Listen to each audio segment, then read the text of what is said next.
আমাদের সংস্কৃতি, আমাদের সংস্কার সর্বদা থাকবে আমাদের সাথে। ভারতের মহান গ্রন্থ আর কাব্যের সম্পূর্ণ সংকলন। সাবস্ক্রাইব করুন তিলক।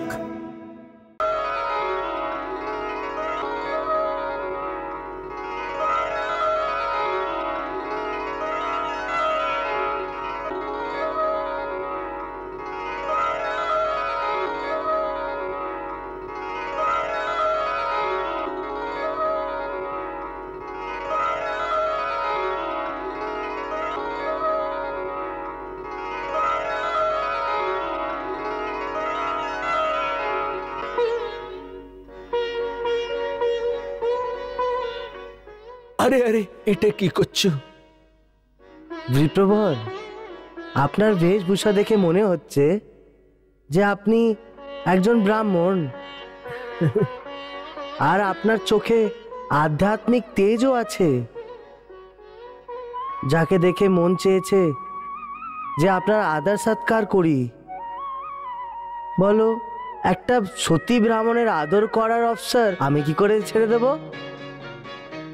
यशस्वी भव, অনেক সংস্কারী তুমি।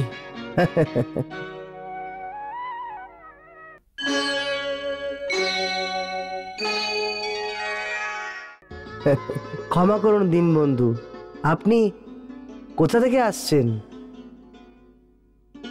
আর আপনি যাচ্ছেন কোথায়? আর আপনার শুভ নাম কি? আমার নাম সুদামা।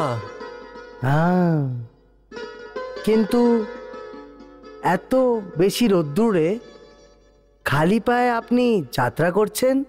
আরে ব্যথা নেই, তোমার বাঁশের সুর শুনেই সমস্ত ব্যথা দূর হয়ে গেছে। ভগবান কানহা মনে পড়ে গেলেন।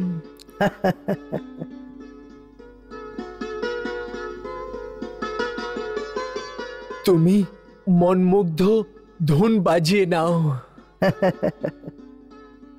একদম কৃষ্ণ কানহার মতন। কার থেকে শিখেছো এই জাদু, এই সুর? এই ধুনটাও শ্রীকৃষ্ণরই ধুন। আপনাকে দেখে এমন মনে হচ্ছে যে আপনিও শ্রীকৃষ্ণ ভক্ত আছেন। জয় শ্রীকৃষ্ণ, জয় শ্রীকৃষ্ণ, জয় শ্রীকৃষ্ণ, জয় শ্রীকৃষ্ণ। শ্রীকৃষ্ণ আমার ভগবানও আছেন আর পরম বন্ধু। ওনার সাথে দেখা করার জন্যই দ্বারিকা যাচ্ছি। আর তুমি? আমি? হ্যাঁ, আমি মুরলী মনোহর, আমিও দ্বারিকায় যাচ্ছি। তুমিও দ্বারিকায় যাচ্ছ? আমি দ্বারিকাতেই থাকি না। ভালো হয়েছে আপনার সঙ্গে দেখা হলো, এবার যাত্রা ভালো করে কাটবে।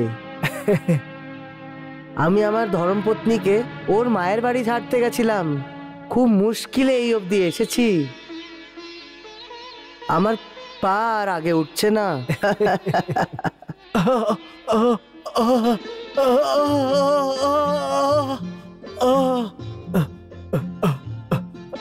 আরে, পা ওঠাতে গেলে তো আমার সমস্যা হয়। তোমার কিরকম কষ্ট? তুমি তো অত্যন্ত সুন্দর যুবক আছো।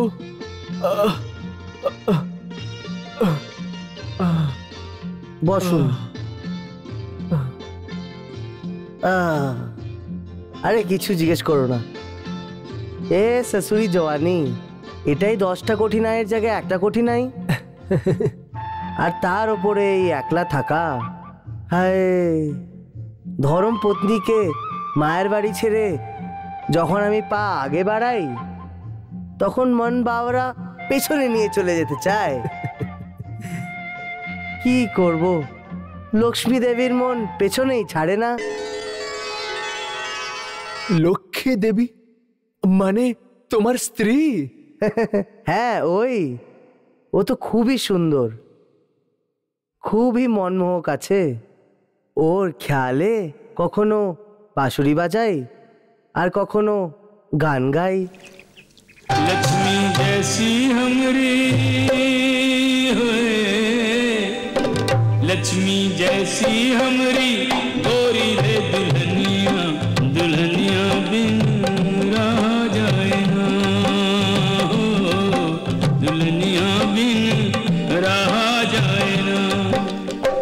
মহাশয়, আপনি আপনার স্ত্রীর কথা স্মরণ করে গান টান তো গেতে পারেন।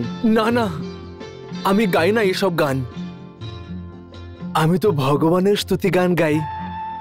শ্রী কৃষ্ণ শ্রী কৃষ্ণ। তাও আপনার স্ত্রীর কথা তো আপনার অবশ্যই মনে পড়ে। হুম?